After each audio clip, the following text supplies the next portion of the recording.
শিলচর জেলা ক্রীড়া সংস্থার উদ্যোগে আগামী 29শে ডিসেম্বর রবিবার সকাল 11টা থেকে শুরু হচ্ছে ঝুমুর রায় স্মৃতি বসে আঁকো প্রতিযোগিতা।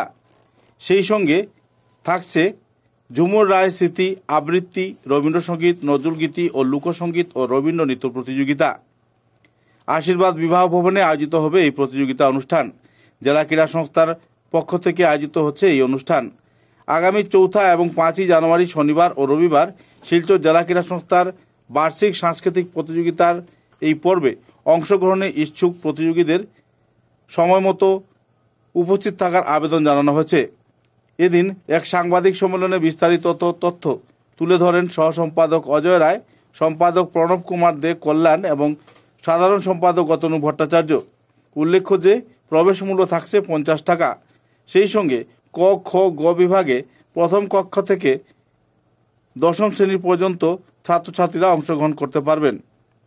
ক, খ, গ, ঘ এবং উম বিভাগে প্রতিযোগীরা অংশগ্রহণ করতে পারবেন। প্রতিযোগিতার 1 ঘন্টা পূর্বে এসে নাম নথিভুক্ত করাতে হবে। আঁকার কাগজ ছাড়া বাকি সরঞ্জাম শিল্পীদের আনতে হবে। একক রবীন্দ্র নৃত্য প্রতিযোগিতা 4 জানুয়ারি এবং শনিবার সকাল 10:30 শুরু হবে শিলচর আশীর্বাদ বিবাহ ভবনে। এই প্রতিযোগিতাকে সফল ও সার্থক করে তুলতে সকল স্তরের নাগরিকদের এবং সংস্কৃতিপ্রেমী শিল্পীদের উপস্থিত থাকার জন্য আবেদন জানানো হয়েছে। সাংবাদিক সম্মেলনে বিস্তারিত তথ্য তুলে ধরলেন শিলচর জেলা ক্রীড়া সংস্থার কর্মকর্তারা। ঝুমুর রায় স্মৃতি বসে আঁকো প্রতিযোগিতা বা অন্যান্য সাংস্কৃতিক অনুষ্ঠান করতে যাচ্ছি। ঝুমুর রায় আমাদের সমরদার স্ত্রী, উনি বিগত হয়েছেন গত 2 বছর বা 3 বছর হবে। তো ওনার সঙ্গে একটা কথা আমি বলতে চাই, সমরদার বাড়িতে যখন যেতাম বৌদি কোনোদিন খালি মুখে কাউকে আসতে দেন নাই, যে 5 মিনিটের লেগেই যায় আর 10 মিনিটের লেগে যায়। তো এই জিনিসটা আমি ভুলতে পারি না। হ্যাঁ, 5-6 বছর। তো এই জিনিসটা আমি কোনো ভুলতে পারি না।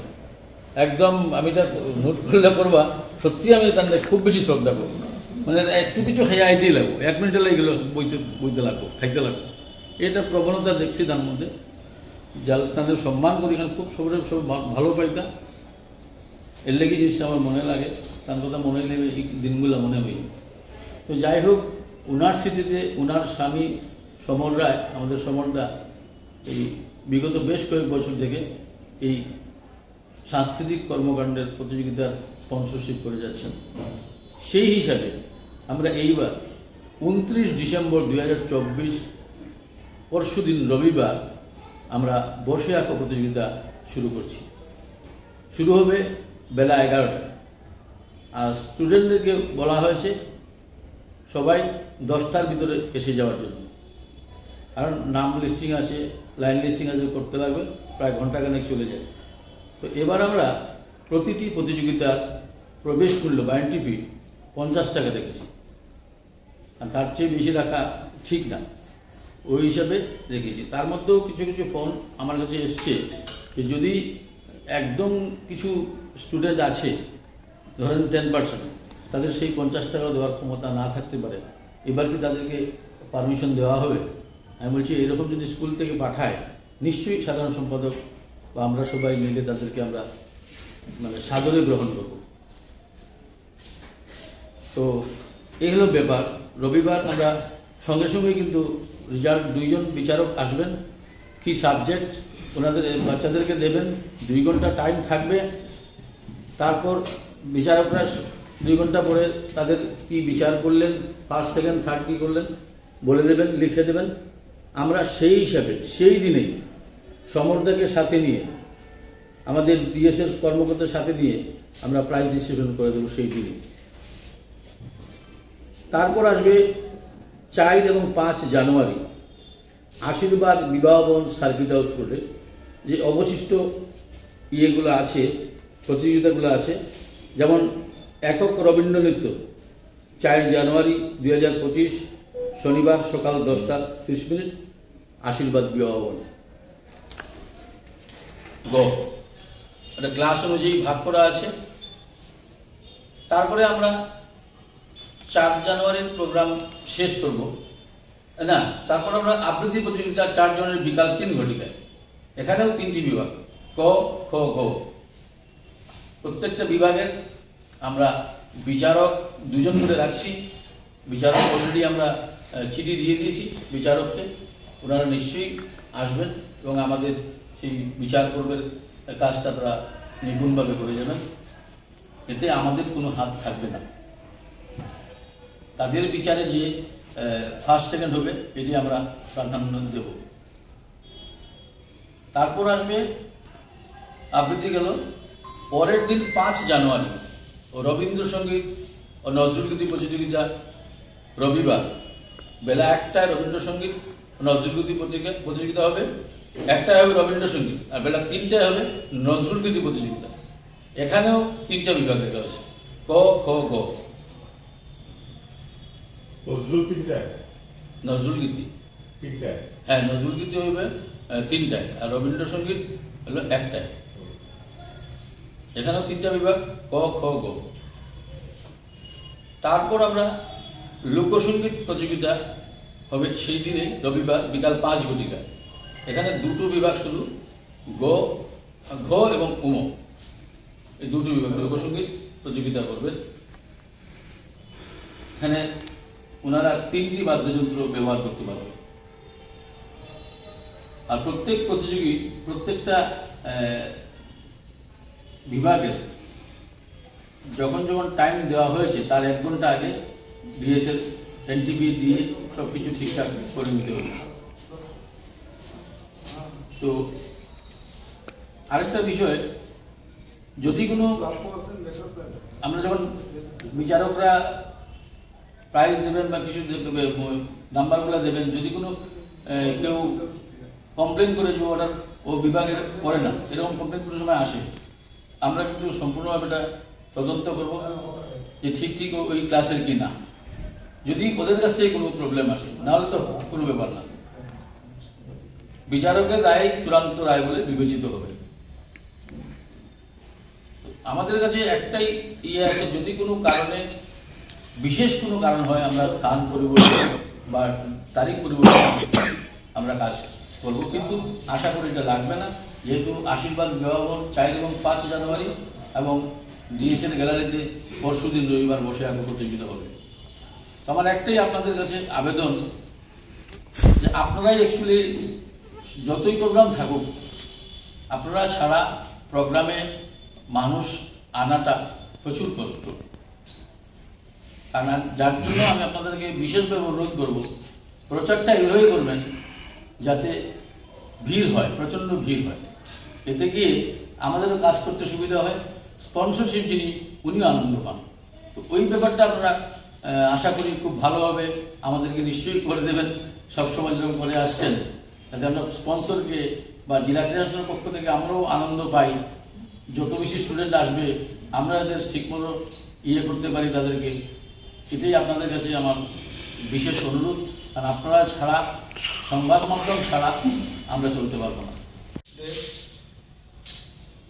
আমি সবার আগে ধন্যবাদ দিই আপনারা যে এই প্রেসমিটে আপনারা উপস্থিত হয়েছেন, এই জন্য আমি সকলকে আমি আমার আন্তরিক এবং আমার পরিবার থেকে আন্তরিক ধন্যবাদ জানাই। এবং ধন্যবাদ জানাই ডিএসএল সেক্রেটারিকে এবং ব্রাঞ্চ আদার্স অফিসিয়াল যারা আছেন তাদের প্রত্যেকে যে আবার আমাকে সেই সুযোগটা করে দিয়েছে যে আমার মিসেসের নামে যে সংস্কৃত অনুষ্ঠানটা হয় সেটা সুযোগ করে দিয়েছে। সেই জন্য আমি অত্যন্ত আনন্দিত এবং আমি কৃতজ্ঞতা প্রকাশ করছি জেনারেল সেক্রেটারির কাছে যে আমাদের জানি এরকম সুযোগ দেওয়া হয়। আমি যতদিন আছি বা আমার মেয়ে আছে, আমরা যতদিন দিয়েছে আমাকে সুযোগ দেবে, আমি এই সুযোগের সদ্ব্যবহার করবো, এটা আমি গ্যারান্টি দিতে পারি। এবং আরেকটা কথা আমি এইমাত্র শুনলাম জেনারেল সেক্রেটারির কাছে, এই সেক্রেটারির কাছে, যে কিছু সংখ্যক গরিব স্টেজে থাকে 50 টাকা আজকালকার দিনে দেওয়া অনেক হয়, এরকম যদি কিছু হয় আপনার মাফ করে দেবেন, আমি সেই পয়সাটা ভরে দেবো। সে যতজনই হোক, 100 জন হোক, 50 জন হোক, সেই পয়সাটা আমি আপনাদের যে পয়সাটা এটা আমি করে দেবো, কিন্তু টোকেনটা ওদের দিয়ে দেবে, টোকেনটা দিয়ে দেবে, যেটা আপডেট থাকবে সেটা আপনারা লেখা রাখবেন, কিন্তু রিসিপ্টটা ওদের দিয়ে দেবেন, যেটা থাকবে সেই পয়সাটা আমি গ্যাস হিসেবে বললাম আমি দিয়ে দেবো। বিশেষ কিছু বলার নেই, তাও আপনাদের কাছে জোড়াতে রিকোয়েস্ট করছি, আপনারা যদি ভালোভাবে প্রচারটা করলে পর অনুষ্ঠানটা যাতে সুন্দর হয়, সাফল্য মণ্ডিত করে তোলার জন্য আমি আপনাদের কাছে রিকোয়েস্ট রাখবো।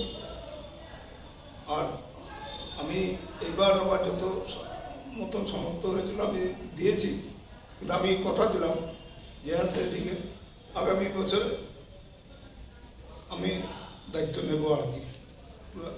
যে অনুষ্ঠানটা হবে সেই অনুষ্ঠানটা আমি বাজেট আগে নিয়ে নেব, সেই বাজেটের হিসাব দেখে আমি ডিএসএকে আমি তার পাশে দাঁড়াবো আর কি। যেগুলা কথা আগেই বলা হয়ে গেছে, আর ডিটেলসে আমার তো কিছু বলার নেই, সবগুলা কথা প্রণতা বলে দিয়েছে। আমরা চাই প্রোগ্রামটা যাতে সুন্দর হয়, সার্থক হয়, আর আপনারা প্রোগ্রামটাকে একটু কাভারেজ করবেন, যাতে মানে প্রথম দিন থেকে দেখে সেকেন্ড দিন অন্যরা আসতে পারে, ওটাই আপনাদের কাছে অনুরোধ রইল। বসে একতে আপনার 3টা করেই থাকবো, কিন্তু বিভাগগুলো বসে একতে 5টা বিভাগ, ফার্স্ট সেকেন্ড থার্ডের প্রাইজ দেওয়া হবে, সার্টিফিকেটও দেওয়া হবে। সবটাই ফার্স্ট সেকেন্ড থার্ড। হ্যাঁ, সবটাই ফার্স্ট। যে লাস্ট টাইম একটা প্রাইজ ছিল যেটা হলো বেস্ট কালচারাল ম্যান, যে সবচেয়ে বেশি প্রাইজ পেত তার একটা আলাদা প্রাইজ ছিল, যেটা ম্যান অফ দ্য টুর্নামেন্ট হয়। তো এবার কি সেরকম কোনো কিছু? এবার যদি দেখা যায় যে মানে লাস্ট টাইমই প্রথম চালু করা হয়েছিল এটা করা যাবে, কোনো ব্যাপার না, এটা অ্যাড করা যাবে। ব্যাপার হচ্ছে এটা এখন একটা স্টুডেন্ট সে প্রত্যেকটা বিভাগে থাকতে লাগবে। না না, সে না, গত লাস্ট টাইম যেটা ছিল, আপনিও যেটা জানেন, লাস্ট টাইম যেটা ছিল যেন একটা ছেলে কিংবা শেষ একটা শিল্পী সে 3টা প্রাইজ পেয়েছে, হাইয়েস্ট যে প্রাইজটা পাইছে তাকে বেস্ট কালচারাল ম্যান হিসেবে ইয়ে করা হয়েছে লাস্ট টাইম। সম্বন্ধে জানে বিষয়টা, ওইবারই প্রপোজালটা আসছিল, ওইবারই মিলিয়ে যে ফার্স্ট হবে। না না, সেটা না, সে ফার্স্ট হইতে পারে।